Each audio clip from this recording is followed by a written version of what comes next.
जय श्री राम दोस्तों। मैं अर्पित पांजरे फार्म की एक और वीडियो में आप सभी का स्वागत करता हूं। दोस्तों उम्मीद होगा आप सभी भी बहुत बढ़िया से होंगे।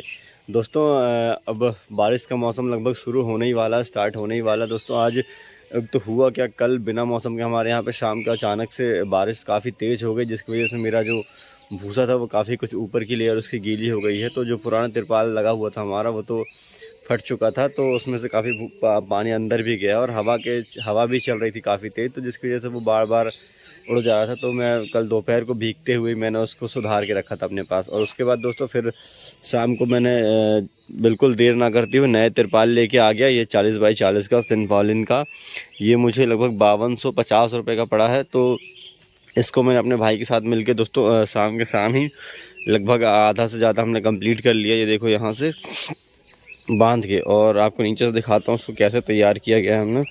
सबसे पहले हमने भूसा के ऊपर लगाई है इसमें रस्सी, नारियल की जो रस्सी आती है, ये देखो इस तरीके से हमने एक जाल जैसा बिछाया है इसके ऊपर से पहले, उसके ऊपर फिर डाला तिरपाल। अब देखते हैं इतने में बच पाता है या नहीं। दोस्तों इस बार भूसा तो वैसे ही काफ़ी कम है और कुछ ख़राब भी होने की चांस बन चुके हैं। काफ़ी ज़्यादा भूसा कल गीला हो गया हमारा। अब देखते हैं ये सूख पाता है या नहीं। ये देखिए मैं आपको दिखाऊं, ये ना ये एक लेयर, ये देखिए इतनी पूरी ऊपर से नीचे तक पूरा, मतलब यहाँ से वहाँ तक पूरा ये गीला हो चुका है। तो चलिए अब कल हो गया तो हो गया, अब हमने नई तिरपाल डाल लिया है। उम्मीद है कि अब हमारा भूसा बचेगा। तो इस तरीके से दोस्तों हमने व्यवस्था करी हमारे भूसे को बचाने के लिए। अब इसमें थोड़ा सा काम और रह गया है अभी।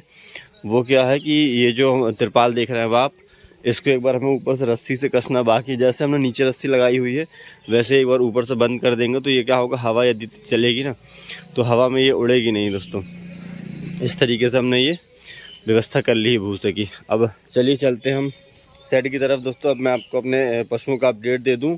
अभी दोस्तों कंडीशन ऐसी ही कि थोड़ा सा अब दूध कम होने लगा फार्म पे। भैंसों ने भी दूध कम करना स्टार्ट कर दिया। और दोस्तों फार्म पे थोड़ी बीच में कुछ प्रॉब्लम हुई थी कि हमारी जो भैंसें थी वो रिपीट हो रही थी बार बार। हमारे जो सारे इम्पोर्टेड स्ट्रॉ थे सीमन के, HSB और ABC के, वो सारे ख़त्म हो चुके हैं। बस एक शेरू का स्ट्रॉ रह गया। वो मुझे इस जो बैठी हुई है, इस भैंस को हीट पे आते ही इसको कंसीव कराना उस स्ट्रॉ से। ये भैंस लगभग हमारी 18 जून को 3 महीने इसको हो जाएंगे। लगभग ये भैंस हमारी हीट पे आने को तैयार है। एक बार हीट पे आ चुकी है तो मैंने इसको एक बार AI नहीं कराई थी, जल्दी हो जाएगा करके। तो दोस्तों सिस्टम थोड़ा सा बिगड़ गया फार्म पे, क्योंकि भैंस रिपीट होने की वजह से जो हमारी सभी भैंसें वो एक ही समय पे प्रेग्नेंट हो रही हैं, लगभग 15-20 दिन, 1 महीना आगे पीछे। तो इस वजह से सभी एक साथ दूध से हटेंगे और सब एक साथ ही जनेंगी कंसीव होने के बाद। मैंने अपने यहाँ पे सिस्टम सही बनाया हुआ था कि मेरी 2-3 भैंस गर्मी में जनती, 2-3 भैंस बरसात में जनती और 2-3 भैंसें ठंडी में जनने वाली थी। तो ऐसे जनती तो मैं हर साल एक एक सीजन पे एक एक भैंस बढ़ाते जाता, तो मेरे को ज़्यादा बर्डन नहीं पड़ता। अब क्या सभी एक साथ जन रही हैं और एक साथ छूटेंगी तो एकदम से मुझे ज़्यादा बर्डन पड़ जाएगा ज़्यादा भैंस लेने का। तो थोड़ा सा बजट का डिस्टर्बेंस हो सकता है, बजट की प्रॉब्लम हो सकती है। तो ये है दोस्तों हमारे पशुओं का अपडेट। और दूध लगभग अभी हमारे पास में मान लीजिए आप 25-20-45 लीटर के करीब दूध हो रहा है, लेकिन ये दूध अब कम होने पर आया है। ये हमारी गिर गाय है, ये लगभग 4 महीने की कंसीव हो चुकी है। देखिए इस तरह का ये गाढ़ा डिस्चार्ज कर रही है। प्रेग्नेंट एनिमल भी दोस्तों डिस्चार्ज करते हैं, तो आप इस चीज़ को देखें कि आपके पशु यदि गाढ़ा डिस्चार्ज कर रहा है तो कोई दिक्कत नहीं है, ये कंसीव हो चुकी है। इसको मैंने चेक तो नहीं किया है, पर ये ऐसे ही मैं इसको बता सकता हूँ कि ये कंसीव हो चुकी है। उसके बाद भूरी भी हमारी लगभग 4 महीने की प्रेग्नेंट हो चुकी है। इसके थनों में हल्का हल्का जो भी उभार आना शुरू हो चुका है और ठीक है भूरी, बस इसकी थोड़ी हाइट कम रह गई। और ये जो हमारी दोनों गाय हैं ये भी लगभग 1-1 लीटर 1.5 लीटर दूध कर रही हैं दोनों एक टाइम में, एक ही टाइम लगा रहे हैं। तो इन गायों की मुझे व्यवस्था बनानी पड़ेगी। तो चलिए अब काम शुरू होने वाला पानी पिलाने का। मिल्किंग तो कंप्लीट हो चुकी है, सभी ने अपना खा लिया है। मिल्किंग मतलब पानी पिलाने के बाद में इन्हें थोड़ा भूसा और दिया जाएगा, जिससे ये अभी खाते रहेंगे, उसके बाद खा के बैठ जाएंगे। और दोस्तों रही बात हमारे खेत के घास की, तो घास की कंडीशन कुछ ऐसी है। ये देखें एक तरफ से नेपियर कट गई है और एक तरफ से बढ़ते जा रही है, और बस वो लास्ट की वो काटना रह गई। उसको मैं 2 दिन चलाऊंगा भूसे के साथ मिक्स करके, क्योंकि दोस्तों इस बार चलाना बहुत ज़रूरी है मुझे घास पर्याप्त मात्रा में लगाने की, क्योंकि भूसा है नहीं। तो मुझे घास ज़्यादा मात्रा में लगा के भूसे को कैसे भी करके मुझे इस साल पुजाना ही पड़ेगा, या फिर मैंने एक चीज़ और सोची कि मेरे पास जो है ना चराने की व्यवस्था है यहाँ पे। तो जैसा कि आप देख सकते हैं, ये जो खेत खाली पड़ा रहता था, इस बार शायद इसमें खेती होने वाली है, क्योंकि इस पर ट्रैक्टर वगैरह चल चुके हैं कल, और कल रोटावेटर भी चलाया गया है यहाँ पे, और कल ही शाम को बढ़िया तेज़ बारिश भी हुई है। तो एक तो ये चराने की व्यवस्था थी यहाँ पे, काफ़ी पशु चरते रहते थे, गाय भैंसें जो भी आवारा थी, और ये शायद इस बार नहीं मिलेगी चराने को। और उसके बाद जैसे कि दोस्तों ये देख सकते, ये जो घर बना हुआ सामने, ये इसके बाद ये वाले एरिया यहाँ पे प्लॉटिंग शुरू हो चुकी है, तो ये भी काफ़ी जगह थी चराने की, तो अब ये भी ख़त्म हो रही है धीरे धीरे। उसके बाद दोस्तों वहाँ पीछे पीछे काफ़ी जगह है, आगे वहाँ तरफ कॉलोनी है, तो वहाँ पे बहुत सारा मैदान है चराने के लिए। तो मैंने सोचा है कि इस बार यदि कोई बंदा मुझे इस तरीके का मिलता, जो मेरी जो दूध देने वाली हैं कम दूध में हो जाएं, क्योंकि अभी 1-2 महीने में दूध और कम हो जाएगा, तो दूध जो कम हो जाएगा उन पशुओं को, और जो दूध नहीं देंगे उनको मैं छोड़ूंगा बाहर सभी बच्चों सहित। तो इससे क्या होगा कि वो बाहर चर के आएंगे, तो जिससे उनका पेट भरा रहेगा दोनों टाइम। सुबह मैंने उन्हें थोड़ा बहुत खिला के और छोड़ देना है चराने के लिए, शाम को 4-5 बजे तक उनको चरा के वापस मंगाना। तो लगभग इससे क्या होगा कि मेरा भूसा काफ़ी मैं सेव कर पाऊँगा। यदि कोई बंदा मिलता है तो ठीक है, नहीं तो इस बार मुझे ही ये काम करना पड़ेगा। तो दोस्तों इस बार मैं ये भी करूँगा, क्योंकि बहुत दिक्कत पड़ जाएगी यदि भूसा ख़त्म हो गया अपने पास में। तो दोस्तों इस बार अब बिल्कुल नीचे लेवल से काम स्टार्ट करना है। हो सकता है भैंस भी चरानी पड़ जाए तो चराएंगे, कोई दिक्कत नहीं है, अपने ही पशु हैं, अपन तो हैं ही दूध वाले, गाय भैंस चराने में कोई दिक्कत है नहीं अपने को। तो दोस्तों ये थी अपडेट फार्म की। और हमारा जो बरसिम वाला खेत था, इसको भी हमने जुताई करा लिया है। इसमें भी अभी हम धान लगाएंगे। हम इस पर बरसात की घास नहीं लगा पाते, क्योंकि ये जो हमारे खेत है ये बरसिम वाला, ये गहरा खेत है, तो इसमें पानी काफ़ी ज़्यादा भर जाता है और काफ़ी दिनों तक भरा रहता है। तो इस वजह से इसको हम लोग धान में ही उपयोग करते हैं। दोस्तों वो बैल घुस गया शायद, वहाँ से फेंसिंग तोड़ रहा है। चलिए पहले उसको वहाँ से भगा के आते हैं, क्योंकि नेपियर थोड़ी सी बची वो और खंबे गिरा देगा तो दिक्कत बन जाएगी। जानवर सारे बाहर के अंदर घुसने लगेंगे तो फिर और परेशानी बढ़ेगी हमारी। खंबे तोड़ देते हैं ना, तो पुराने हो गए ये फेंसिंग वाले खंबे, आसानी से टूट जाते हैं। चलिए पहले उस बैल को हम भगा देते हैं।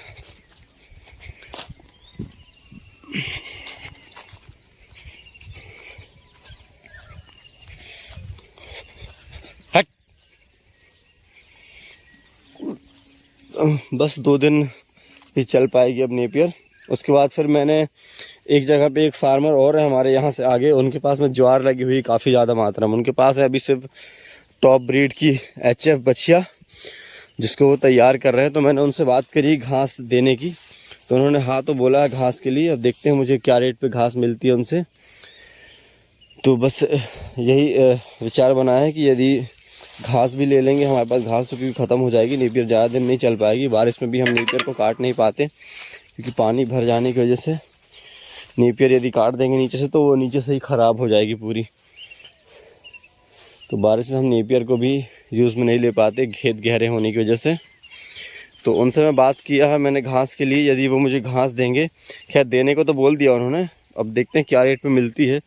तो वो घास लेके हम लोग आएंगे। कुट्टी करी हुई कुट्टी मिलेगी हमें, मतलब बारीक ही मिलेगी घास। तो उसको लाके हम लोग अपने यहाँ पे भूसा के साथ मिक्स करके खिलाएंगे, तो उससे हमारा कुछ भूसा वैसे भी बचेगा। थोड़े पैसे ज़रूर लगेंगे वहाँ पे, अब इस बार तो कुछ करना ही पड़ेगा। और रही बात दूध की, तो दूध भी अब कम होने पे है, तो हमें भैंस की व्यवस्था ही बनानी पड़ेगी। तो थोड़ा चैलेंजिंग होने वाला काम अब। तो दोस्तों नया चैलेंज आ रहा है, तो इसको एक्सेप्ट करते हुए हम फार्म को आगे बढ़ाएंगे अपने, और काम को भी। तो दोस्तों बने रहिएगा वीडियो में। सपोर्ट आप लोग अच्छा दिखाते हैं वीडियो पे, व्यूज़ अच्छे आते हैं, लाइक अच्छा करते हैं आप लोग, कमेंट वगैरह करते हैं, तो काफ़ी सपोर्ट मिलता है। मतलब अच्छा लगता है आप सब जब वीडियो को शेयर करते हैं, कमेंट करते हैं वीडियो पे।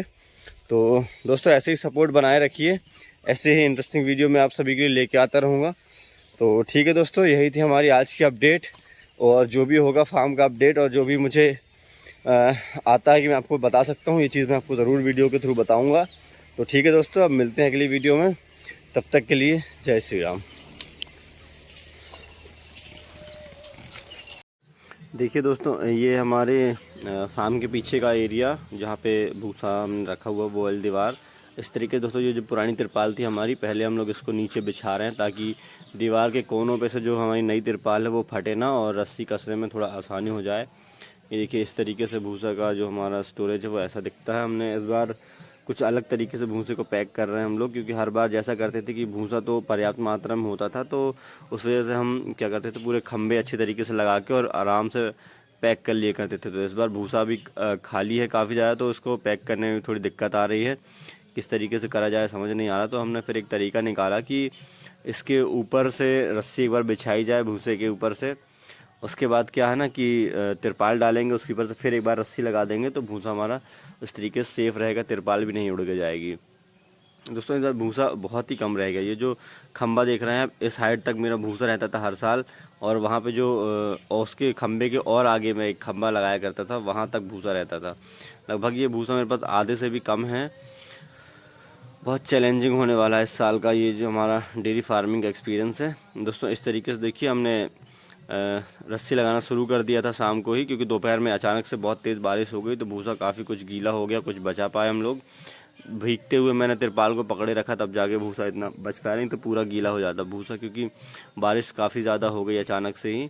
तो अब बिल्कुल चांस नहीं लेना, जो बचा है उसको बचाएंगे। तो इस तरीके से हम लोग पहले रस्सी लगा रहे हैं सभी उसको चारों तरफ से। ये हमारा काका है, वो मेरा भाई है, और मैं भी था यहाँ पे। तो हम लोग सभी यहाँ पे मिलके भूसे को सेट कर रहे थे अच्छे तरीके से, बचा लें ताकि हम लोग। तो देखिए इस तरीके से जो जो तिरपाल के टुकड़े थे हमारे टूट के इधर उधर गिरे थे, तो उनको हम लोग इकट्ठा करके जो है ना यहाँ पे लगा देंगे दीवार के कोनों पे, तो जिससे कि तिरपाल फटेगी नहीं। उसके बाद रस्सी लगाने के बाद हमने ये तिरपाल इस तरीके से डाल दिया था। तो देखिए यहाँ से तिरपाल तो डाल दिया है, ये लग तो रहा है कि सेफ़ हो जाएगा। अब इसके ऊपर से एक बार रस्सी और लगानी है, तो देखते हैं अब जो भी प्रॉब्लम आएगी उसको फिर सोल्यूशन कुछ ना कुछ निकाला जाएगा।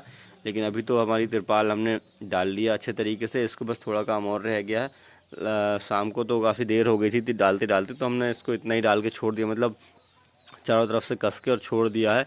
बस ऊपर की रस्सी लगाना रह गया है बाकी, तो वो भी हम लोग इसको कंप्लीट करने के बाद जल्दी कर लेंगे। देखिए इस तरीके से जो जो इसके छेद होते हैं तिरपाल के नीचे पे कोनों पे, तो उस तरीके से हमने इस पे रस्सी लगा के ऐसे कस लिया। ये दीवार में मैंने खीले लगाए हुए थे पहले ही, तो ये मजबूत खीले लगे हैं, तो इस पे ये बंध जाते हैं। ऊपर से जो रस्सी आएगी उसको भी हम उन्हीं खीलों पे बांध के दूसरी तरफ फेंक के और इसको कंप्लीट कर लेंगे दोस्तों।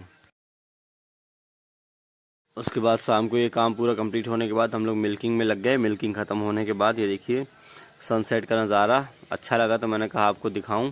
ये चीज़ देखिए बहुत ही बढ़िया, सूरज से जो पीली पीली रोशनी निकल रही शाम को सनसेट के समय पे, बहुत ही बढ़िया लग रही है।